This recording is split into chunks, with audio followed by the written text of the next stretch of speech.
여러분 안녕하십니까. 경제현장 오늘 고광철입니다. 오늘의 주요 뉴스 전해드리겠습니다. 이재명 대통령은 5월 9일 끝나는 다주택자 양도세 중과 면제 제도를 연장하지 않겠다고 밝혔습니다. 장기 보유 특별공제에 대해서는 1주택자라고 하더라도 주거용이 아닌 투자 투기용이라면 세금을 깎아주는 것은 이상하다고 지적했습니다. 이 대통령은 SNS에 다주택자 세금 강화 방안을 토론해봐야 한다며 이같이 밝혔습니다. 현대차 그룹의 계열사 보스턴 다이내믹스의 휴머노이드 로봇이 노사 갈등의 새로운 뇌관으로 부상했습니다.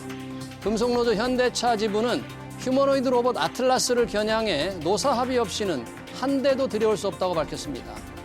투자자들은 아틀라스를 환영하며 현대차 시총을 3위까지 끌어올렸는데 노조는 노사관계 파탄을 원한다면 그 끝을 보여줄 것이라고 경고한 겁니다.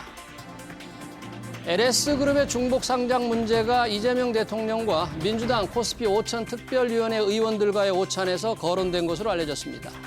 이 대통령은 LS 중복 상장 논란 기사를 두고 아직도 이런 사례가 있다며 미국에선 이런 게 허용되겠느냐고 지적했다고 한 참석 의원이 전했습니다.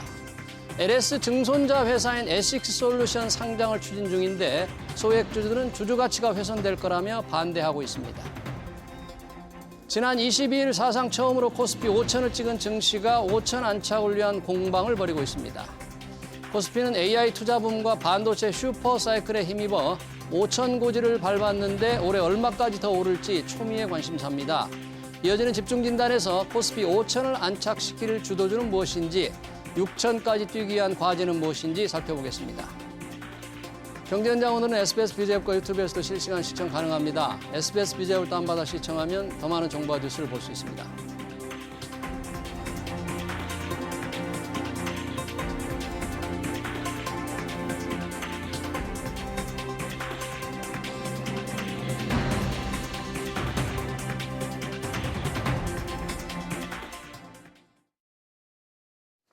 네, 코스피가 다시 5천 고지를 공략하고 있습니다. 단기 과열에 대한 부담감도 아주 큰데요. 뉴욕 증시 시간의 거래에서 인텔이 급락하면서 반도체주를 누르고 있죠. 오늘은 코스닥이 힘을 내고 있습니다. 코스피 5천을 밟은 우리 증시의 미래 두 분과 얘기 나눠보겠습니다. 원상필 한국항공대 경영학부 교수 최상욱 커넥티드 그라운드 대표 나오셨습니다. 어서 오십시오. 네, 안녕하십니까. 안녕하십니까. 네, 두 분 다 증권회사 애널리스트 출신이어서 증권에 아주 밝은데요. 어제 코스피 5천 새로운 역사를 썼습니다. 오늘 좀 시장 분위기가 조금 다릅니다. 어제보다. 최상욱 대표님, 부동산 전문이면서도 증권사 애널리스트로서 증권사 시황 관련 또 산업 섹터에 많은 유튜브도 운영을 하셨는데 오늘 분위기는 어떤가요? 오늘은 그 코스피는 전체적으로 약세이고 그리고 코스닥이 기관 매수세가 들어오면서 2% 넘는 이제 강세를 보이고 있습니다. 네. 그리고 코스닥의 구성은 전체적으로 바이오 섹터가 40% 정도로 가장 많고 40%나 네, 됩니까? 그리고 2차 전지라든가 아니면은 소부장이라고 하는 IT 네. 부품 회사들이 또 많이 있는데 네. 여기에 뭐 스테이블 코인을 포함하는 여러 가지 테마성 그런 산업들도 코스닥에 많이 편입이 되어 있거든요. 네. 근데 오늘 정부와 함께 코스닥 뭐 3천을 위한 여러 가지 전략들을 추진하고 입법하고 하겠다는 그런 것들이 좀 모멘텀이 되고 그리고 코스피의 경우에는 그동안 많이 올랐었기 때문에 네. 약간의 순환매가 나오는 그런 분위기로 장이 묘사가 되는 것 같습니다. 코스닥 3천요? 코스닥 1,000? 코스닥을 이제 네. 3천을 가겠다고 하면서 오. 오늘 이제 여러 가지 입법이라든가 이런 부분에 대한 모멘텀을 밝혔었는데 네. 그런 것들이 시장에 긍정적으로 작동을 한 것 같습니다. 네, 그렇군요. 코스닥 지금 1,000 돌파를 눈앞에 두고 있는데, 자, 우리 코스피 5천 정말 역사적으로 새로운 고지에 올라섰는데요. 원상필 교수님, 우리 경제 상황만 본다면 뭐 4, 4분기에도 마이너스 성장을 했고 지난해 1%밖에 성장을 못했고 전반적으로 원달러 환율도 불안하고 참 이게 너무 과다하게 너무 빨리 오른 게 아닌가 그런 느낌도 드는데 어떻게 보셨어요? 네, 근데 이제 뭐 최근 몇 년간 저희 한국뿐만 아니고 글로벌 전체적으로 실물과 금융자산 간에는 완전히 다른 흐름들이 나타나고 있고요. 또 원래도 금융시장이 실물 시장을 앞서지 않습니까? 예. 네, 그리고 이제 이런 흐름들이 장기간 지속되면서 이제는 굳이 또 금융시장을 설명할 때 뭐 실물 경제가 어렵기 때문에 지금의 어떤 모멘텀이 약화될 거다 이렇게 설명하는 것도 예. 뭐 저희 경제학자나 또는 시장 전문가들이 참 사용하기 이제 힘든 표현이 된 것 그래요? 같습니다. 네. 완전히 별개로 놀고 있습니다. 별개로. 네. 장기적으로 보면 경제 성장률이 좀 탄력이 있어야만 증시도 좀 뒷받침이 되고 기업들도 실적이 좋아질 텐데 지금 당장은 이게 조금 함께 가진 않네요. 맞습니다. 그래서 보통 이제 주인과 강아지로 설명하지 않습니까? 네. 예, 뭐 주인이 이제 강아지를 데리고 갈 때 강아지가 앞으로 갔다가 뒤로 가기도 하지만 결국은 주인과 같은 길을 간다. 예. 이게 보통 이제 저희 경제와 금융을 설명하는 논리인데 예. 좋을 때는 당연히 금융시장이 좋고 네. 또 실물 경제가 좋지 않을 때는 무한 유동성 공급으로 또다시 자본시장에 불을 지피는 이런 패턴들이 반복되다 보니까 네. 이제는 경제학 교과서를 새로 써야 된다. 뭐 이렇게까지 이야기하시는 것 같습니다. 그러네요. 네, 원래 그 증시는 이제 자산 시장은 12개월 선행값을 좀 다루고 네. 그리고 실물 경제는 이제 확정값을 다루기 때문에 시차가 좀 존재하는데요. 예. 예를 들면 작년 7월에 26년 한국의 이제 순이익 전망을 증시 순이익 전망을 했을 때는 뭐 네. 250조, 60조 정도였는데 상장사들 전체로. 네, 근데 작년 말이 됐을 때는 올해 한 400조 정도 벌 것 같다 이런 식으로 전망을 하고 있고 그리고 성장률을 물어보셨는데 작년 4분기 GDP는 마이너스 0.3이지만 연간 1.0이지만은 네. 올해는 2.0을 보고 있기 때문에 올해 포워드로 12개월을 보면은 작년보다는 우리가 성장률이 좋아지거든요. 그러네요. 그래서 1%에서 2%로. 네, 맞습니다. 물가 2% 고정적으로 나올 것 같고요. 그렇기 예. 때문에 결국 시장에서는 항상 그 과거치가 아니라 미래치를 보는데 미래 약 12개월에서 좀 네. 많이 보면 24개월 정도를 보면서 증시가 움직이는 동향이 있고 그런 것들을 봤을 때 올해 뭐 코스피가 좋아진 거는 실적 때문에 좋아진 부분이 제일 큰 것 같고요. 예. 그리고 코스닥은 상대적으로 그렇게 실적이 좋은 기업들이 많이 포진이 되지 않았었기 때문에 네. 코스피 좋아지는 것 대비해서는 저조했었던 것이 이제 좀 올해나 작년 하반기에 그런 성과를 요약할 수 있는 부분입니다. 네. 지금 만큼 이제 상장사 이익을 말씀해 주셨는데 이익 증가율이 그렇게 높아지는 것은 결국은 반도체 힘이고 우리가 코스피가 5천을 이렇게 이룩한 것도 반도체의 힘으로 달려왔는데 앞으로도 그러면 올해도 계속 앞에서 끌고 갈 거는 결국 반도체다. 우리가 이렇게 봐야 됩니까? 그렇게 볼 수 있는 혹시 그렇게 보시는지 그 근거는 또 뭘까요? 네, 일단 뭐 애널리스트들이 삼성전자의 영업이익 전망치를 계속적으로 올리고 있습니다. 영업이익 120조 전망치. 얘기하다가 130조, 140조, 이제 오늘은 뭐 170조까지도 또 이야기를 하시던데요. 170조까지. 맞습니다. 네. 네. 뭐 정말 이제 이렇게 또 이익 모멘텀이 나와준다라고 하면 예. 지금 주가는 당연히 정당화 될 수 있고 오히려 지금 주가 오히려 여전히 언더퍼폼 돼 있다라고 설명할 수도 있습니다. 저평가돼 있다. 예, 다만 이제 뭐 저도 애널리스트였고 예. 우리 최 대표님도 같은 일을 하셨지만 예. 대체로 증권사의 애널리스트라고 하는 게 이익을 좀 가대평가하는 경향이 있고 그래요? 네, 네. 그다음에 주가가 오를 때 또 이익을 거기에 맞춰서 설명하는 부분들도 있기 때문에 네. 지금 이 12개월 전망치라고 하는 게 어느 정도 정확성을 가질지에 대해서는 조금 더 확인이 필요합니다. 다만 네. 예. 비공식적으로 확인되는 삼성전자에서 흘러나오는 이야기들 예. 또는 뭐 여러 게시판이나 카페 이런 데서 소위 이제 그 시장의 내부자들이 이야기하는 이런 숫자들이나 수요 전망치들이 사실 놀라울 정도로 강하게 올라오고 있기 때문에 이익 모멘텀이 여기서 쉽게 꺾이지는 않을 것 같다. 네, 그런 느낌은 있습니다. 네. 그러니까 이익이 많이 그렇게 늘어날 게 거의 확실시되고 증권회사에서 아까 최대 올해 삼성전자 이익이 170조까지. 170조 이야기하고 있습니다. 만약 170조라 그러면 아까 뭐 선행이 주가 수익 비율로 따지면 뭐 10배도 안 되게 만약에 그렇게 되면 전자 시가총액이요? 네, 삼성전자. 전자는 우선주까지 포함하면은 예. 오늘 시가총액 1,000조 원을 달성을 했는데요. 예. 60억 주에다가 보통주를 곱하고 이제 나머지를 우선주를 곱하면 예. 100,000조 원 정도 되는데 170조 영업이익이 나온다고 하면은 이제 순이익은 140조가 된다는 거니까 예. 그렇게 생각해 보면은 약 8배 정도 되는 그런 PER 기준 8배 정도 되는 8배. 가격이고 그리고 순자산으로 보더라도 PBR 1.6배 정도 되는 가격이기 때문에 1.7배 정도 되는 가격인데 네. 그래서 엄청나게 비싸다라고 하긴 조금 어렵습니다. 예. 원래 삼성전자는 과거에도 예. 그냥 코스피 전체적인 PER은 12배에서 플러스 마이너스 1배니까 11배에서 13배로 왔다 갔다 했었는데 네. 전자도 시장 PER 정도는 받았던 회사고 예. 그렇게 보면은 지금 왜 삼성전자 20만 원 목표가들이 애널리스트 제시를 하냐면은 예. 그냥 과거 정상적인 PER 받던 수준으로 삼성전자가 가더라도 이제 20만 원 정도 되는 시가총액 정도로는 갈 만한 업사이드는 충분하다 이렇게 좀 생각을 하는 것 같습니다. 네. SK 하이닉스는 어떻습니까? 삼성전자 하이닉스는 이제 저희가 숫자를 얘기를 할 때 하이닉스의 경우에 이런 상태인데요. 일단 2025년 기준으로는 삼성전자랑 하이닉스랑 둘 다 매출은 다르지만 영업이익이 비슷합니다. 전자는 매출 330조에 영업이익 45조 했고요. 네. 올해는 전자가 매출을 한 470조 하고 네. 영업이익은 소위 130에서 170까지 평균 150조 정도 평균. 되는 겁니다. 그러니까 470조에 150조니까 영업이익률 한 30% 버는 회사인 거고 예.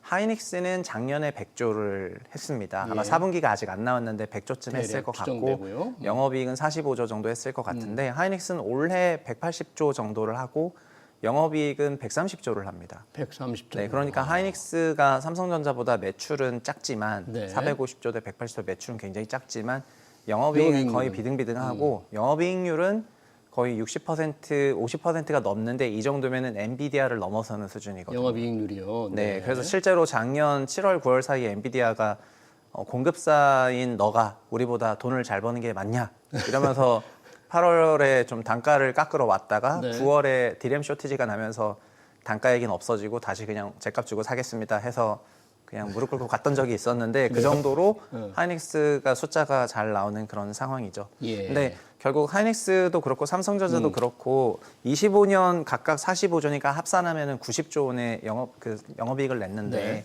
올해는 170, 130 합치면 300조를 낸다는 거기 때문에 최대로 본다면. 네, 그래서 올해 코스피 업사이드는 다 하이닉스, 삼성전자가 대부분 다 만드는 부분이고요. 예. 그래서 어쨌든 실적은 이 양사가 끌고 가고 있습니다. 근데 이제 시장의 관건은 네.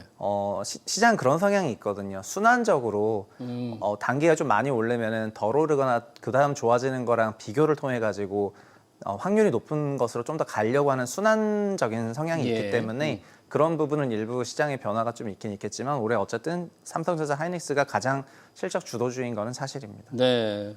지금 삼성전자, 하이닉스 아까 HBM 얘기를 했습니다만 디램 공급 부족 때문에 HBM 가격 경쟁력도 상당히 높아질 것 같아서 뭔가 이 AI 투자붐이 계속되면 두 회사의 이익이 확실히 이렇게 늘어날 거라는 전망인데 AI 붐에 올라탄 삼성전자, 우리 SK 하이닉스만 있는 게 아니잖아요. AI 그 인프라 투자가 늘어나면 자동적으로 관련된 업종 좀 있을 것 같은데 어떤 걸 좀 눈여겨봐야 될까요? 네, 뭐 지금 저희 이제 크게 보면 뭐 전력이나 송배송, 냉전, 뭐 부지, 건설 이런 부분들이 다 폭넓게 들어가는 부분들이고요. 예. 근데 이제 한편으로 좀 그런 부분들은 있는 것 같습니다. 네. 이제 저희 챗GPT를 서비스하는 오픈 AI 같은 경우에도 향후 2년 내에 IPO에 실패한다면 굉장히 수치스러운 상황을 겪을 수 있을 것 같다는 우려들도 나올 만큼 예. 사실 지금 현재 이 AI 캐펙스 투자가 정상적인가, 그다음에 이렇게 강력한 투자가 정말 올해, 내년, 내후년까지 계속 될 수 있을 것인가, 이 부분에 대해서는 사실 조금씩 걱정을 하고 있기는 하거든요. 예. 그래서 만약에 어느 한쪽이라도 캐펙스 사이클이 꺾인다, 우리 그동안 너무 많이 달렸나 봐, 예. 잠깐 쉬어보자, 예. 이런 흐름이 나온다라고 하면 네. 일단 관련주들이 주가가 좀 흔들리는 게 아니고 아주 급속하게 무너지는 패턴이 나오겠죠. 샥이 나올 수 있다는 부분이 하나 있고요. 예. 그다음 말씀하신 것처럼 또 저희 최 대표님께서도 말씀 주신 것처럼 지금 이제 거의 반도체가 주도하는 랠리를 보여주고 있는데 그러니까요. 미국에 지금 뭐 정상적이지 않은 분이 대통령을 하고 있다 보니까 뭐 수출 규제나 지정학적 이런 리스크들도 예. 저희는 좀 감당해야 되는 부분이고 예.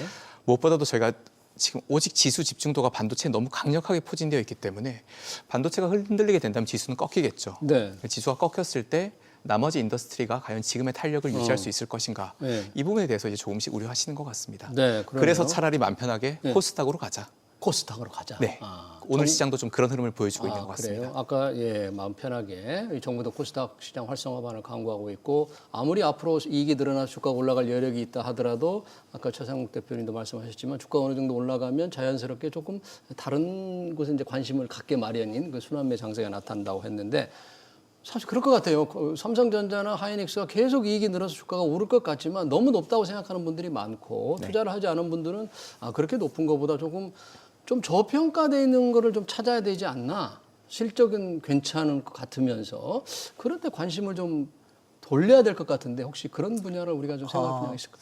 원래는 제 강세장은 어떤 방식으로 흘러가냐면은 처음엔 실적을 중점적으로 보면서 실적주를 보다가 실적주요. 네. 나중에는 실적주가 아니라 지금 소위 꿈만 갖고 있는 회사들도 좋게 보기 시작을 하거든요. 네. 그래서 꿈을 갖고 있는 회사는 뭐 바이오텍을 포함해가지고 신약 개발하는 바이오텍은 매출 하나도 없지만 바이오텍. 신약 개발이 성공하면은 큰 매출과 이익이 올 거라는 그런 기대감의 주가들이 형성이 되는 건데 예. 그래서 이런 방식의 꿈을 갖고 있는 회사들에도 소위 순환매가 가기 시작하면서 강세장이 소위 모든 분야를 다 올려놓는 그런 방식으로 가다가 네. 이제 나중에 무너질 때는 이제 꿈 주식이 먼저 크게 무너지고 이러면서 약세장이 찾아오는 법인데 예. 코스피의 경우에는 그러니까 코스가 코스피를 굳이 나누자면은 네. 코스피는 실적이 굉장히 따박따박 나오는 그런 성장주 사이드에 가깝고 네. 코스닥은 꿈 주식들 모아놓은 데랑 비슷하거든요. 꿈집 예. 합소랑 같거든요. 네. 근데 성장주를 쌓아둔 코스피가 어쨌든 2,500에서 5,000까지 왔고 예. 목표가 달성했다는 그런 생각이 드니까 이제 상대적으로 이제 그런 지금 코스피랑 코스닥 간의 시가총액 또 괴리가 이렇게 역사적으로 컸던 적이 없는 그렇죠. 게요. 엄청 큰 거죠. 코스피는 네. 4,100조인데 코스닥은 500조밖에 안 되기 때문에 네. 그냥 소위 숟가락 한 숟가락 퍼서 코스닥으로 그냥 갖다 놓으면은 네. 코스닥은 다 따블이 나는 수준이거든요. 예. 그래서 지금 코스피로 순환매가 갈 만한 그런 분위기가 만들어졌는데 예. 이제 오늘 또 이런 코스닥도 우리가 활성화를 시켜가지고 예. 뭐 1,000포인트가 아니라 3,000까지 만드는 네. 또 국가 주도의 그 목표가를 선정해 버리다 보니까 저희가 이미 5,000을 받지 않습니까 작년에. 네. 불가능할 것 같은데. 5,000을 하고 1년 만에 달성한 걸 봤기 네. 때문에 예. 그럼 지금 코스닥도 얼추 1,000 안 되는데 3,000이라고 하니까 거기까지 가면 상당한 업사이드가 있다라고 하면서 이제 기관 수급이 전폭적으로 들어왔고 근데 개인들도 코스닥 여기 편입하는 것 3,000을 같습니다. 죄송합니다. 누가 얘기를 했습니까? 그게 이제 그 민병덕 의원을 포함해가지고 스테이블 코인을 좀 활성화시키겠다고 하는 그 증시 활성화 국회의원이 네. 이제 그런 것들을 얘기를 하면서 이제 민주당에는 5천 특위라고 하는 오기영 있죠. 의원을 포함하는 예. 5천 특위가 또 있거든요. 있어요. 네. 그 위원회들끼리 서로 얘기하면서 그래요? 코스닥 3천이 나왔습니다. 네. 지금 반도체 저희가 코스피에 좀 집중한다면 반도체 삼성전자, SK 하이닉스의 이익이 엄청나게 늘어나면 만약에 반도체 삼성전자, SK 하이닉스를 빼면 코스피에 있는 다른 회사들의 이익 증가율은 굉장히 미미할 것 같아요. 네, 초라할 수 있습니다. 네, 그러면 그런 두 반도체 업종을 빼면 다른 회사들의 주가는 과연 더 오를 여력이 있을까? 우리가 좀 저평가된 종목을 발굴하고 싶은데 어떻게 눈을 좀 돌릴 만한 곳이 있을까 좀 궁금합니다. 그런 부분들. 예, 근데 이게 이제 최 대표님께서 말씀 주신 것처럼 이제 약세장에서는 대체로 사람들이 안 좋은 걸 봅니다. 안 좋은 거 보고요. 예, 근데 네. 강세장에서는 예. 좋은 걸 찾아서 보고 또 안 좋은 것도 좋게 해석하려고 하는 노력들이 있죠. 예. 지금 이제 그런 시도들이 나오고 있는 모습이고요. 이제 코스피 지수가 5,000포인트라고 하는 그러니까 마디 지수 0이 많이 달려 있는 이 마디 지수를 거쳐가고 있는데 네. 이전에 보게 되면 예전에도 좀 이렇게 큰 지수나 또는 대형 종목들 같은 경우에는 예. 마디 지수 때까지 가격이 오르게 되면 한 번에 돌파하기보다는 예. 이제 옆으로 좀 횡보를 하면서 수급과 가격 부담을 좀 줄여가는 그런 흐름들이 일반적이었습니다. 예. 그래서 지금도 만약 코스피가 6,000까지 간다고 하더라도 네. 5,000에서 바로 가기보다는 조금 쉬어가자 그런 흐름들이 강하죠. 네. 그런데 여전히 돈은 쏟아지고 있습니다. 네. 특히 우리 최 대표님이 전문적으로 보시는 부동산 시장을 완전히 틀어막아 놨지 않습니까? 네. 그렇기 때문에 이 돈이 어디로 가야 되는가? 증시밖에 답이 없는 상황인데 네. 코스피를 올리는 건 힘든 일이죠. 사이즈가 크니까요. 아. 하지만 코스닥은 굉장히 작은 시장입니다. 예. 그래서 말 그대로 정말 한 스푼 이렇게 물만 떠더라도 예. 확 불이 붙을 수 있는 시장인데 마침 지금 코스닥 시장이 예. 그런 식의 모멘텀들이 형성될 수 있는 이벤트들이 나오고 있기 때문에 네. 뭐 저도 이제 지금은 학교에서 일하지만 예전에 이제 증권사에서 같이 일했던 친구들하고 여전히 다양한 채팅방들을 예. 운영하고 있는데 예. 거의 그쪽의 의견은 이제 우리 오늘부터 코스닥이다. 그래요. 예, 네. 이렇게 분위기가 좀 잡히는 것 같습니다. 일단은 그런 게 있는 것 같습니다. 그러니까는 올해 그러니까 코스피가 2배가 오는 과정을 결국 실적 때문에 왔는데 예. 근데 사실 그 주가든 아니면 시장이든 이익 곱하기 몇 배 이런 식으로 멀티플이 되어 있는데 네. 예를 들면 올해가 400조면은 시총은 4,100조면은 400조 곱하기 10배 이런 식으로 이제 배수를 얘기하지 않습니까? 네. 그런데 한국 증시의 그 배수가 유난히 낮았던 게 과거다 보니까 작년에 이제 저희가 상법도 개정을 했고 그렇죠. 그리고 이사회 주식시실 의무를 포함해가지고 배당분리과세도 통과를 시켰고 3차 상법 개정안도 곧 통과시킬 맞습니다. 태세입니다. 그래서 지금 코스닥 한국 증시에 있는 전반적인 스케줄 1분기만 짚어보면은 네. 그 올해 1분기에는 뭐 CES라든가 아니면 JP모건 헬스케어 같은 여러 가지 글로벌 컨퍼런스들이 있었고 CES에서 로봇이라는 테마가 화두가 되면서 현대차 그룹도 뭐 꿈이 네. 묻으면서 그렇죠. 주가가 랠리를 했고 바이오도 여러 가지 이벤트가 있었는데 올해 3월이 되면은 결국 주총 시즌이 열리게 되는데 그렇죠. 3월 주총에서는 결국 작년에 개정했던 상법과 배당 분리와 관련한 그런 안건들을 논의하게 되어 있습니다. 네. 그래서 그 3월을 전후로 아마 국내에서는 그러니까 올해 증시 상승을 주도했던 것은 이제 실적이었긴 하지만은 예. 올해 3월 이후부터 한국 증시를 움직일 큰 요인 중에 하나는 말 그대로 주주 환원과 관련한 부분이거든요. 결국 상법이 개정되고 이사의 주주 중심을 한 것을 회사가 보여주려면은 네. 정관에 반영하고 그다음 어떤 이사들을 이제 모시고 올 건지 실행을 하는 게 이제 구체적으로 맞습니다. 그리고 나타난다. 작년에 25% 관련해가지고 배당분리과세 통과했는데 그 배당부칙 관련해가지고 우리는 어떤 배당 정책을 갖고 있고 그런 안건들을 모아서 주총을 열고 그래서 아마 올해 3월의 주총 시즌은 한국 증시에서 볼 수 없었던 그런 슈퍼 주총들이 엄청나게 열릴 거라고 네. 생각들을 하고 있거든요. 예. 그런 맥락에서 지금 기관들이든 개인들이든 비슷한 생각을 하시겠지만은 작년에는 이익의 성장이면 올해부터는 이제 질적 성장의 해가 될 거로 보고 있습니다. 코스피 예. 쪽에서는. 그래서 코스피에 대한 그런 업사이드를 단순히 이익이 얼마 좋아지니까 얼마 좋아지는 건데 이익 증가폭이 조금 끊기면은 못 오르겠지라는 그런 생각보다는 3월 이후 돼서야 작년부터 빌드업 해왔던 그런 네. 제도들이 바뀌기 때문에 이제 그런 부분이 한 기대 포인트라고 할 수 있을 것 같습니다. 네, 실제로 시장에 이제 기업들이 어떻게 이행을 하고 그게 주주들에게 직접 어떻게 다가갈지가 좀 아주 구체적인 실물로 나오는 게 이제 3월에 주총 때 네, 나온다. 네, 맞습니다. 그러면 그렇게 관련된 분야의 기업들이나 업종을 좀 주목해야 된다 그런 얘기네요. 예, 맞습니다. 근데 그 업종들 중에서도 예. 그러니까 24년 배당 성향이 25%를 넘는데 10%만 넘겨서 배당을 하면은 배당분리과세 허용이 포함이 되다 네. 보니까 그 회사의 주주들에게는 인센티브가 가는 구조인데 예. 24년 배당 성향이 25% 넘는 기업들 중에는 예를 들면 삼성전자도 있고 현대차도 있고 그리고 하이닉스 같은 경우에는 그런 배당 성향을 갖고 있지는 않지만 네. 혹시 작년 성과나 올해 성과가 너무 좋을 것 같기 때문에 네. 그런 주총 때 어떤 것 서프라이즈가 있을지 이런 것들을 가지면서 저희가 이제 3월까지 지켜보고 있는 거거든요. 네. 그래서 그런 것들이 큰 시장의 어떤 방향이 될 수밖에 없는 게 결국 시장을 선도하는 기업들이 어떤 걸 보여주냐에 따라 가지고 네. 나머지 기업들도 따라오는 거기 때문에 이들 국내 3사, 네. 국내 3사들이 앞으로 행보가 굉장히 중요하다고 볼 수 있겠습니다. 그러네요. 그걸 좀 지켜봐야 될 것 같고요. 수급 주체별로 매수 매도 주체별로 한번 좀 보고 싶은데 오늘도 좀 기관이 시장을 좀 떠받치고 있는데 외국인들이 이런 굉장히 강세장에서 어제도 5천을 돌파할 때도 좀 순매도를 했고요. 오늘 또 순매도를 하고 했어요. 네. 이걸 보면 외국인들은 좀 강력하게 우리 한국 증시를 더 사지는 않는 듯처럼 보이는데 혹시 그런 이유가 있을까요? 일단 뭐 외국인의 매수세가 왜 미지근한가? 예, 예. 1월 들어서 보면 21일까지 2.6조 원 정도 매수했거든요. 네. 그러니까 많지 않습니다. 말씀하신 것처럼. 예. 뭐 저희가 이제 구조적으로 설명해 보자라고 하면 예. 일단 환율 리스크도 있죠. 환율. 네. 그리고 뭐 해치 비용이나 또 달러 강세에 따른 이런 환경들, 이런 변화들도 있고요. 네. 그다음에 오직 반도체에 집중돼 있기 때문에 외국인들도 좀 시장을 편하게 사기는 힘들다. 이런 지수 집중에 따른 원인도 찾아볼 수 있습니다. 예. 이제 무엇보다도 말씀하신 것처럼 네. 이 코리아 디스카운트 이건 뭐 여전히 시장을 억누르고 있는 분야이기 때문에 네. 뭐 외국인들이 왜 안 사느냐 예. 뭐 각자 다 다른 생각들이 있겠지만 이렇게 이론적으로는 네 가지 정도로 볼 수 있겠죠. 네. 그렇지만 지금 이제 뭐 정부가 강하게 드라이브를 걸고 있기 때문에 네. 어차피 앞으로 시장이 움직인다라고 하면 이건 외국인보다는 결국 기관과 개인의 힘으로 갈 거기 때문에 예. 올해는 사실 외국인들의 어떤 추이가 그렇게 시장에 중요한 키로 작용할 것 같지는 않습니다. 네. 지금 코리아 디스카운트가 우리 증시 친화적인 정책을 하나하나 도입하고 법제화하면서 조금씩 이제 해소가 돼가고 있는데 네. 아직도 조금 여전히 코리아 디스카운트를 초래하는 요인들이 많다 이런 지적이 좀 있습니다. 지금 그런 얘기들이 많이 오고 가고 있죠. 그러니까 저는 전 세계 증시는 결국 선진 시장이랑 예. 이머징이 있고 한국이 어쨌든 이머징에 속해 있는데요. 네.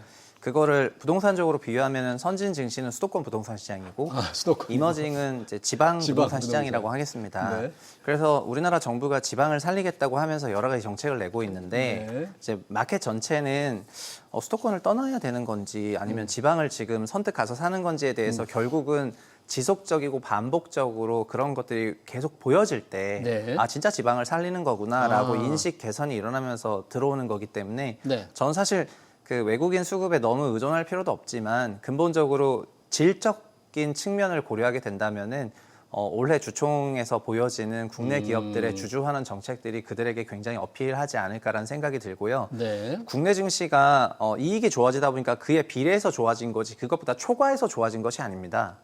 그렇기 네. 때문에 결국은 질적으로는 아직 개선된 부분이 없는데 예. 이익이 좋아지지 않았다면 시쳇말로 저희는 3천도 못 찍었을 수도 있는 그런 상황이 이어지고 있는 건데요.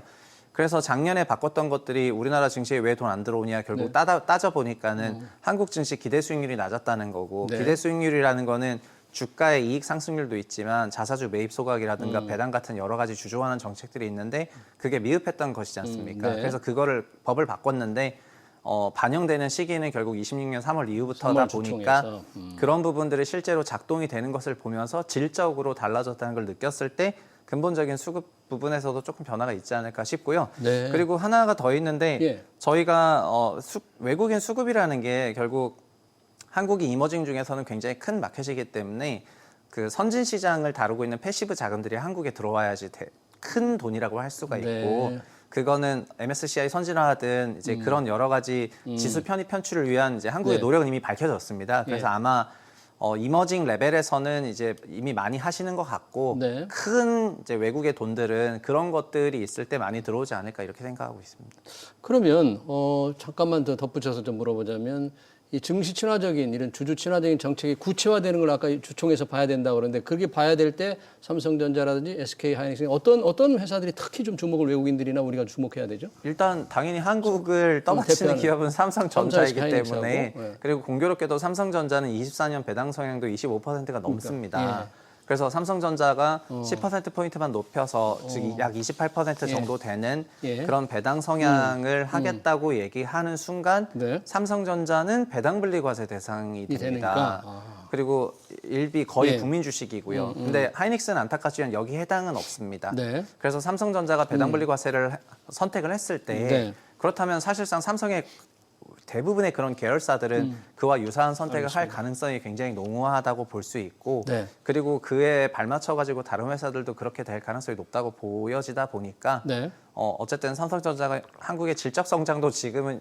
양적 성장과 질적 성장을 다 책임지고 있는 그런 상태가 되었다. 이제 그렇게 보고 있습니다. 알겠습니다. 원상필 교수님, 지금 상황에서 보면 이제 코스피 5천을 이제 안착되는 게 일반 투자자들의 우선 큰 기대일 텐데 네.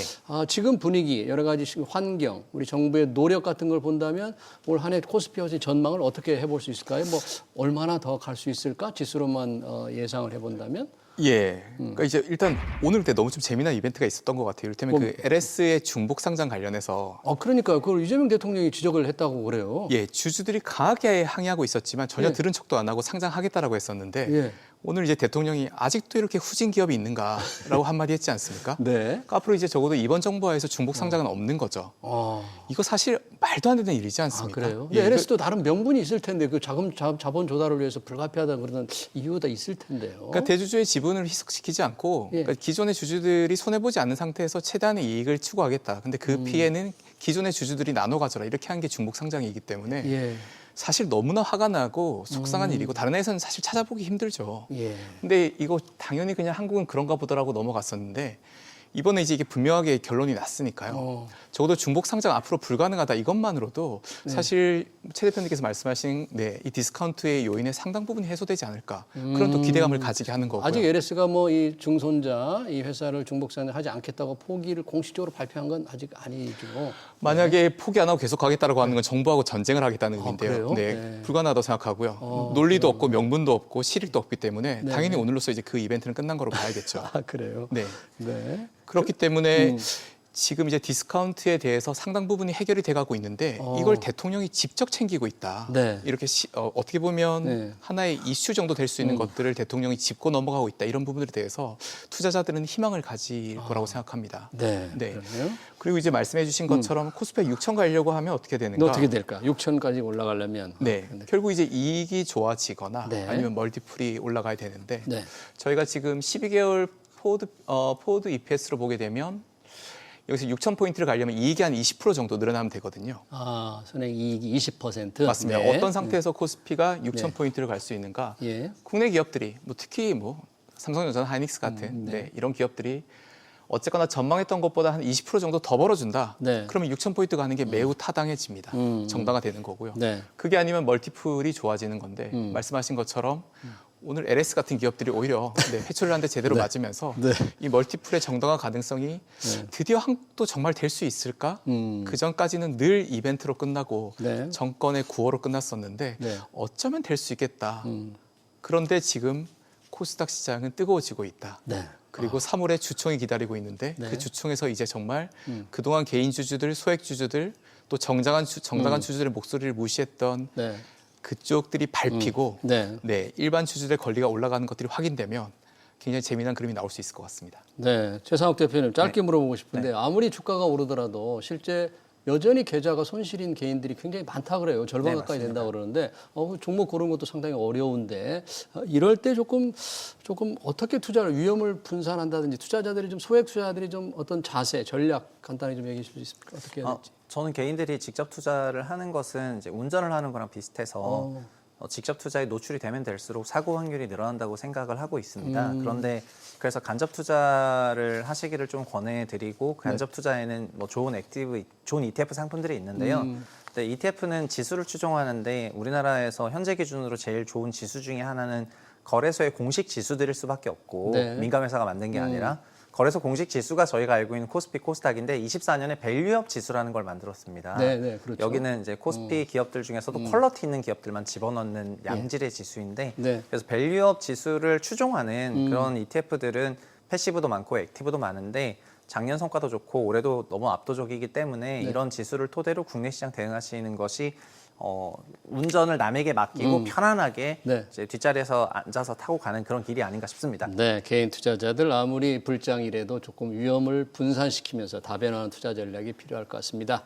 코스피 5천 안착을 위한 시장 관리 전략과 시장 동향 잘 들었습니다. 지금까지 원상필 한국항공대 경영학부 교수 최상욱 커넥티드 그라운드 대표였습니다. 고맙습니다. 네, 고맙습니다.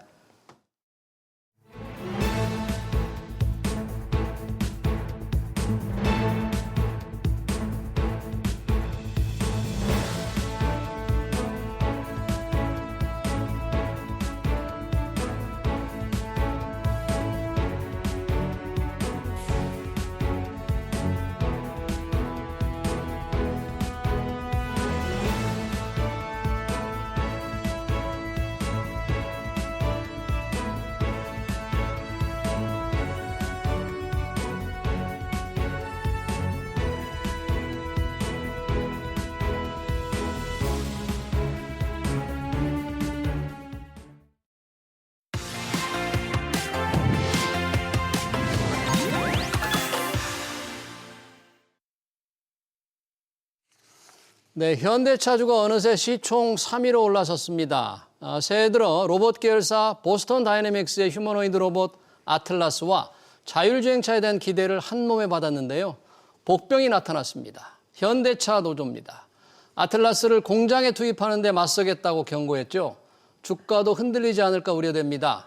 새 코스피를 달군 현대차주의 미래를 어떻게 봐야 될지 이재일 유진투자증권 전략산업분석팀장 모시고 들어보겠습니다. 팀장님 어서 오십시오. 네, 안녕하십니까. 반갑습니다.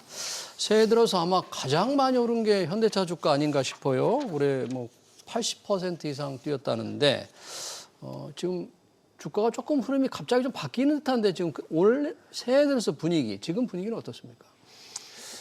현대차 그룹이 올해 CS를 계기로 해가지고 네. 주가가 굉장히 빠른 속도로 상승을 했고요. 뭐 의견이 좀 분분하긴 합니다. 첫 번째는 이제 현대차 그룹이 워낙 지금까지 저평가를 받아왔었기 때문에 네. 이제는 정당 평가를 받기 시작을 했다라고 보는 시각이 있고요. 네. 또 하나는 뭐 현대차가 저평가를 받았던 건 맞기는 하지만 예. 최근의 주가 상승 속도는 약간 좀 부담스럽지 않은가. 너무 급격하게 올랐기 때문에 너무 좀 빠른 속도에 대해서 부담을 표명하는 이런 의견들도 지금 엇갈리고 있는 상황이다라고 말씀드릴 수 있을 것 같습니다. 네, 우리 이재일 팀장님은 어느 쪽이신가요? 정당한 평가를 받고 있다고 보는 건지 너무 빠르게 간다 이렇게 좀 비슷한 것 같습니다. 일단 저는 현대차 그룹이 과거에 너무 저평가를 받아왔었기 때문에 현재 주가 레벨은 이익 체력을 감안하면은 네. 상당히 정당한 평가 쪽에 오히려 가깝다라고 생각을 하고 있습니다. 예. 그러니까 지금 현대차가 주가가 올랐다고 하더라도 PER 10배 수준 정도밖에 안 되거든요.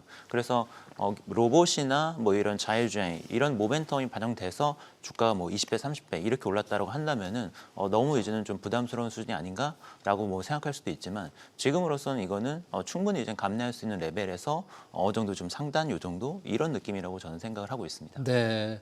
올 들어서도 뭐 거의 80% 이상 올랐다 그러는데 지금 증권가에서 증권회사들의 경우에는 현대차 목표 주가를 계속 지금 올리고 있죠. 어느 선까지 지금 보고 있나요? 지금 가장 높게 쓴 증권사가 80만 원 가까이 이제 목표 주가가 나온 걸로 알고 있고요. 예. 평균적으로 봤을 때는 60만 원 전후 정도로 이제 목표 주가가 형성이 되어 있는 걸로 알고 있습니다. 네, 이게 80만 원까지 보려면 현대차 주가의 예상되는 영업이익을 어느 정도로 봐야만 저렇게 정당한 가격이 될까요? 80만 원에? 사실 뭐 영업이익단에서 어떤 이익에 기반해서 이제 네. 주가를 밸류에이션을 했다라기보다는 아무래도 이제 보스턴 다이내믹스의 가치를 좀 어떻게 볼 것인가, 네. 그리고 로봇이 얼마나 빠른 속도로 얼마나 큰 규모로 비즈니스에 영향을 미칠 것인가, 네. 여기에 대한 좀 판단들이 서로 좀 다르다라고 생각이 되고요. 지금 현대차 그룹 같은 경우는 올해 전년 대비해서 실적이 성장을 하긴 하는데 네. 아무래도 이제 관세라든지 뭐 여러 가지 비용 관련된 측면에서 통제를 함으로써 네. 그에 따른 이제 이익 회전 효과 정도이지 사실 구조적으로 올해 판매량이나 매출액이 엄청나게 이제 폭등하는 이 정도 레벨은 아니라고 저희는 생각을 하고 있습니다. 그래서 밸류에이션 측면에서의 리레이팅 이게 좀 핵심 시나리오다라고 봐야 될 것 같습니다. 그러네요. 예를 들면 삼성전자, SK 하이닉스는 올해 워낙 이익이 많이 늘어나니까 이익 늘어난 거에 대해서 멀티플로 하면 이렇게 목표 주가를 많이 올리고 있는데 현대차 주가는 반드시 그런 건 아니고 올해 CES 히트를 쳤던 이 보스턴 다이내믹스의 아틀라스. 그런데 이 아틀라스에 대해서 현대차 노조가 아주 공개적으로 반발하고 나섰네요. 한 대도 들여올 수 없다. 노사 합의 없이는. 야, 노사가 합의를 해줄까? 지금 이게 좀 향후 현대차 주가에 좀 큰 변수가 될까요? 일단 상당히 좀 자극적으로 헤드라인이 뽑히긴 했는데 예. 제 생각에는 아주 큰 이슈는 안 될 거다라고 생각을 하고 있습니다. 아, 그래요? 왜요? 왜냐하면 두 가지 측면이 있는데 첫 번째는 지금 현대차 노조 같은 경우에는 물론 이제 굉장히 이제 반대하는 목소리를 높이고 있기는 하지만 예. 사실 지금부터 정년 퇴직되는 인원들을 생각을 하면은 매년 상당수의 인력 부족 현상이 나타날 수밖에 없습니다. 그러니까 지금 퇴직 인원들이 뭐 연간 뭐 2,000명에서 뭐 이 정도로 초과 퇴직이 일어나기 때문에 예. 현대차 그룹의 인력 베이스는 사실은 지금 계속해서 좀 줄어들 수밖에 없는 상황이고요. 예. 그러면은 이런 부족한 인력들을 채우기 위해서는 로봇을 더 많이 투입할 수밖에 없는 상황이거든요. 그리고 로봇 같은 경우에도 지금은 사실 이 휴머노이드 로봇이 투입된다 하더라도 인간을 100% 대체하기는 사실상 어렵습니다. 지금 사실 휴머노이드 로봇 아틀라스 정말 아주 관절 동작도 자유로운데 지금 현대차가 투입하려고 한다는 게 일단 미국 공장부터잖아요. 그것도 네. 2028년이요? 네. 2028년인데 그 다음에 우리 국내로 투입하려면 시간이 좀 걸리지 않을까요? 시간도 걸리긴 하는데 예. 그러니까 처음에는 인간을 완전히 대체할 수 없기 때문에 예. 사실은 인간을 조력하는 단계부터 시작을 할 거거든요. 그러니까 기존에 계시는 분들은 휴머노이드 로봇을 이용을 해서 작업을 이제는 시키는 거고 예. 그러면서 이제 트레이닝을 하는 과정을 예. 거치겠죠. 그렇기 때문에 업무 부담은 오히려 많이 줄어들게 됩니다. 네. 왜냐하면 로봇이 도와주기 때문에 네. 힘든 일을 본인이 직접 할 필요가 없는 거죠. 네. 그래서 제가 생각했을 때는 첫 번째로 지금 인력이 구조적으로 정년 퇴임자가 많아지다 보니까 인력 베이스는 줄어들 수밖에 없고 부족한 일선을 로봇을 넣어서 도와주는 거기 때문에 예. 노동자 입장에서 사실은 초기에는 업무 부담이 줄어드는 장점이 있습니다. 그래서 네. 초기에 이게 정착을 하는 데에는 뭐 여러 가지 교섭을 해야 되는 부분은 맞겠지만 네. 저항이 아주 크지는 않을 거다라고 생각을 하고 있고 그래요? 근데 이제 2030년 이후부터는 완전히 이제 인간 노동자를 대체해주는 수준까지 완성도를 높이겠다라는 계획이기 때문에 예. 그때부터는 이제는 투입되는 공장에 따라서 상당히 좀 분쟁이 있을 가능성이 있죠. 근데 지금으로서는 초기에는 약간 윈윈하면서 갈 수 있는 그런 측면이 있습니다. 노조는 말씀하신 대로라면 노조는 초기에는 뭐 그럴 수 있지만 부담을 덜어주는 친구가 될 수 있지만 2030년 이후에는 자기를 대체하는 이렇게 적이 될 수 있기 때문에 지금부터 저항을 해서 뭔가 한국 공장에 배치되는 걸 막아야 되겠다는 그런 어떤 전쟁 의지를 밝히는 거 아니겠어요? 근데 인원이 아까 말씀드린 것처럼 뭐 매년 연간 2,000명 정도 부족하다고 그러니까. 한다면은 그러면 그 사람들의 본인들이 떠맡기는 또 싫겠죠. 네. 아무래도 늘어나기 때문에. 예. 그래서 그거를 이제 도와줄 수 있는 로봇들의 투입에 대해서는 반대를 하지 않지 않을까 이렇게 생각을 합니다. 그러면 현대차 주가에 미치는 영향도 그렇게 크지 않을 것으로 보십니까? 오늘 주가가 요것 때문에 떨어졌나? 좀 원인은 뭐 분명치 않습니다만. 뭐 여러 가지 복합적인 원인이 있다라고 생각을 하는데 하지만 이제 노조에서 반발을 할 거라는 거에 대해서는 어느 정도는 다들 좀 예상을 하셨을 거다라고 생각을 하고 있고 네. 근데 이게 전면적으로 뭐 로봇하고 절대 안 돼라는 식으로 갈 거냐라고 한다면은 그럴 가능성은 낮아 보인다. 좀 이렇게 말씀드릴 수 있을 것 같습니다. 네. 지금 아틀라스 로봇이 벌써 현대차 노조가 반대하고 나섰는데 과연 언제쯤 제대로 공장에 배치될 거냐. 아까 목표는 2028년이라고 했는데 가격이나 이런 걸 본다면 지금 가장 앞서 있는 게 테슬라의 옵티머스인 거죠. 네. 옵티머스는 공장 배치 계획을 2027년 뭐 말로 잡고 있다. 이렇게 지금 머스크가 얘기하는 것 같은데 어때요? 옵티머스하고 우리 아틀라스하고? 그게 이제 좀 의견이 좀 그것도 분분한 상황인데 왜냐하면 사실 테슬라 같은 경우에는 타임라인에 대해서 굉장히 공격적으로 제시를 하는 경우가 많은데 예. 많은 경우 그 타임라인을 못 지키는 경우가 많거든요. 네. 그래서 지금도 사실은 로봇 배치 플랜이 많이 뒤쳐졌죠. 왜냐하면 작년에 이미 뭐 5,000대 정도를 보급을 하겠다라고 얘기를 했었는데 네. 실제로 작년에도 이제 보급이 이루어지지 못했고 계속해서 좀 타임라인이 밀리고 있기 때문에 네. 뭐 27년도 말에 하겠다고 했지만 그게 정말로 될지는 사실은 알 수 없는 상황이고요. 그리고 시장에서의 좀 평가를 보게 되면은 예. 테슬라가 지향하고 있는 인간 노동자를 완전히 대체하는 휴머노id 로봇은 목표는 굉장히 크죠. 꿈이나 이제는 타겟팅할 수 있는 시장이 굉장히 큰 반면에 네. 그만큼 완성도를 높이는 것도 난이도가 굉장히 높습니다. 반면에 네. 이제는 아틀라스 같은 경우에는 네. 공장에서 노동을 대체하는 목적으로 투입을 하겠다라고 네. 목적을 제안을 했기 때문에 네. 사실상 어떻게 보면은 당장 지금 투입해도 될 정도로 기술적인 완성도를 끌어올리기가 더 쉬운 측면이 있거든요. 아, 그래요? 네, 그래서 이제 옵티머스는 굉장히 범용적으로 사용돼서 기술적인 완성도가 굉장히 높아야 되지만 이젠 그 현대차 같은 경우에는 목적을 제한했지만 오히려 상용화 가능성이 훨씬 더 높은 가실성이 높은 이런 차이점이 있다라고 봅니다. 이 옵티머스에 제가 이제 공장 투입 계획을 아까 말씀드렸는데 일반에게 판매하는 걸 2027년 말로 발표를 했네요. 네. 일론 머스크가 일반 개인에게도 팔겠다는 건데 가격대가 서로 다르네요. 옵티머스는 2, 3만 달러 정도. 그런데 아틀라스는 13만, 14만, 한 2억 원 정도 이렇게 된다는데 2억 원 정도 되고 연간 유지비가 그렇게 별로 안 드는 거죠. 아틀라스 경우에. 네, 그런 걸로 알고 있습니다. 그러면 인간의 노동 인건비를 한 2년 정도면 아틀라스 한 대가 다 해당이 되겠네요. 네. 생산성 향상에 많은 이제 기여를 할 것 같은데, 자, 이 테슬라의 옵티머스보다는 훨씬 더 공장에 투입돼서 능력 있는 일을 하게 될 것 같습니다. 현대차의 또 주가 상승의 가장 큰 게 지금 뭐 로봇 아틀라스만이 아니죠. 자율주행차에 대한 그런 계획도 밝혔는데, 정의선 회장이 자율주행에 대해서 상당히 기대감이 크지만 중국 회사들 그리고 테슬라와 뭔가 기술 차이를 조금 인정한 듯한 발언도 했지 않습니까? 어떻게 봐야 될까요, 이거는? 지금 당연히 이제 테슬라란 중국 어떤 테크 기업들이 자율주행 기술에서는 앞서나고 있는 것이 사실이고요. 네. 근데 현대차도 굉장히 좀 빠른 속도로 기술 격차를 좁힐 수 있다라고 생각을 합니다.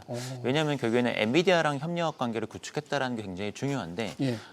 제일 먼저 레벨 2 플러스 자율주행 기술을 공개를 했던 거는 역시 테슬라였었고요. 테슬라죠. 그리고 테슬라가 이 기술을 공개를 했었을 때 네. 초기 반응은 후발주자들이 굉장히 따라가는데 힘들겠다.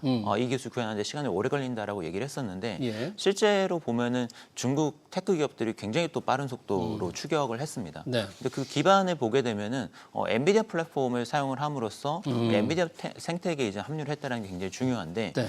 엔비디아는 이제 단순히 좀 칩만 제공하는 게 아니라 그 자율주행 기술과 관련된 네. 하드웨어나 소프트웨어 관련해서 풀스택으로 이제 제공을 해주거든요. 예. 그래서 많은 기업들이 단순히 이제 엔비디아랑 협력을 시작하는 것만으로도 네. 기본적인 레벨 2 플러스 기능들을 쌓이는 리소스들이 있기 때문에 때문에 네. 그걸 활용해서 좀 빠른 속도로 구현을 했었던 경험이 있습니다. 네. 그래서 이걸 본다면은 현대기아차는 지금 뭐 알파메오라고 하는 차세대 모델도 지금 도입이 됐기 때문에 예. 훨씬 더 앞선 업체들보다도 빠른 속도로 기술 격차를 좁힐 수 있을 거다라고 생각이 되고, 그리고 얼마 전에 이제 엔비디아 공개한 코스모스라고 하는 월드 파운데이션 모델 같은 것도 굉장히 좀 중요한 게 예. 기존에 이제 테슬라의 압도적인 강점으로 지적이 됐었던 게 실주행 도로 데이터였었거든요. 그게 뭐 수십억 마일에 달하는 도로 주행 데이터를 뭐 FSD를 차용한 테슬라 유저들을 통해서 모았다라고 하면서 이를 통한 AI 트레이닝이 좁힐 수 없는 격차다라고 얘기를 했었는데 예. 이 코스모스 같은 경우에는 시뮬레이션을 통해서 데이터를 형성을 하는데 예. 굉장히 리얼 월드를 잘 구현을 해서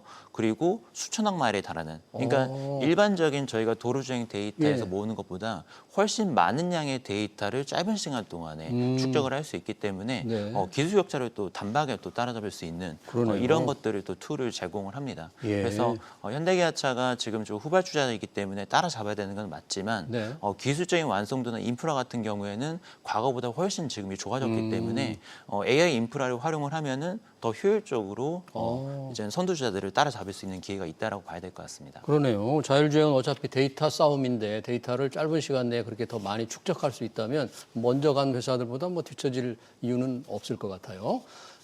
아까 저희가 아틀라스, 보스턴 다이나믹스 얘기를 했는데 보스턴 다이나믹스의 힘으로 현대차 주가가 올랐습니다만 이 보스턴 다이나믹스가 이제 IPO 공개를 앞둔다면 기업 가치가 상당히 그 범위가 크더라고요. 네. 어떻게 지금 예상이 되고 있나요? 뭐 3, 40조에서 예. 뭐 많게는 100조 이상 이제 기업 가치 평가가 나오고 있는 걸로 보이고요. 굉장히 예. 좀 레인지가 큰데 아무래도 네. 이 로봇이라고 하는 게 장기 성장성에 대한 평가들이 굉장히 또 많이 다르다 보니까 예. 뭐 이런 결과가 나오는 것 같습니다. 근데 지금으로서는 어쨌든 굉장히 현대기아차가 인수했을 당시보다는 어마어마한 가치로 평가를 받고 있다는 거는 저희가 좀 인정을 해야 될 것 같고요. 네. 앞으로 이제 IPO 플랜을 보게 되면은 네.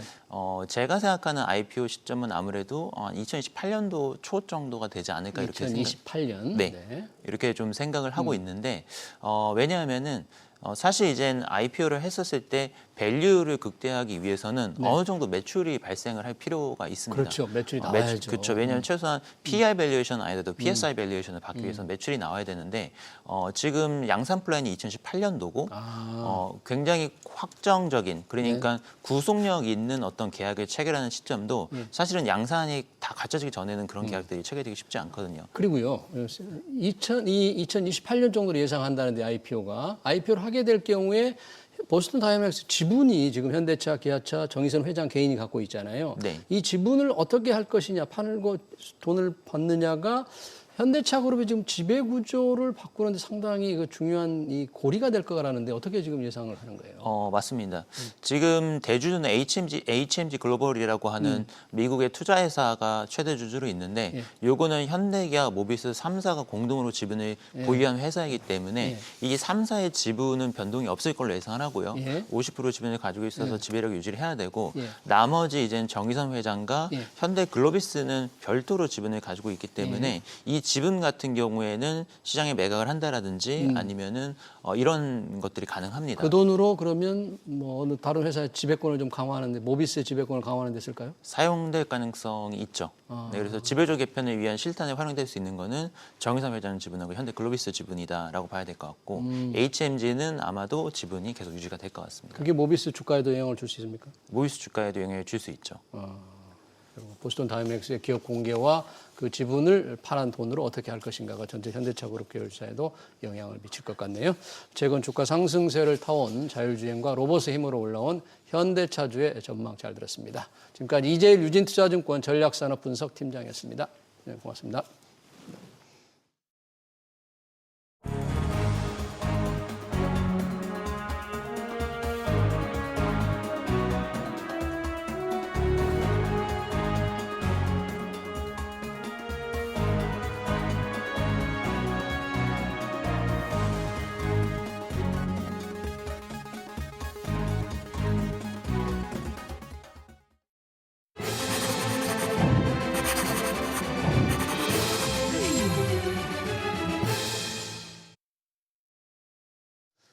네, 한국 증시가 코스피 5000이라는 신천지를 열었는데 실물 경제는 쌀쌀합니다. 석유화학은 구조조정의 칼바람을 맞고 있고 철강도 업황이 부진합니다. 건설 투자는 최악입니다. 요즘 새벽 인력 시장에는 일용직 노동자들이 찬바람만 맞고 서성이다 돌아가기 일쑤입니다. 그나마 몇 개 있는 일자리도 중국 교포들이 싼 값에 채가는 바람에 발만 동동 구를 뿐이죠. 코스피를 5천까지 끌어올린 에너지가 경제 전반에 온기를 퍼뜨린 날이 과연 올 수 있을까요? SBS 경제 현장을 여기서 마치겠습니다. 시청해주신 여러분 고맙습니다.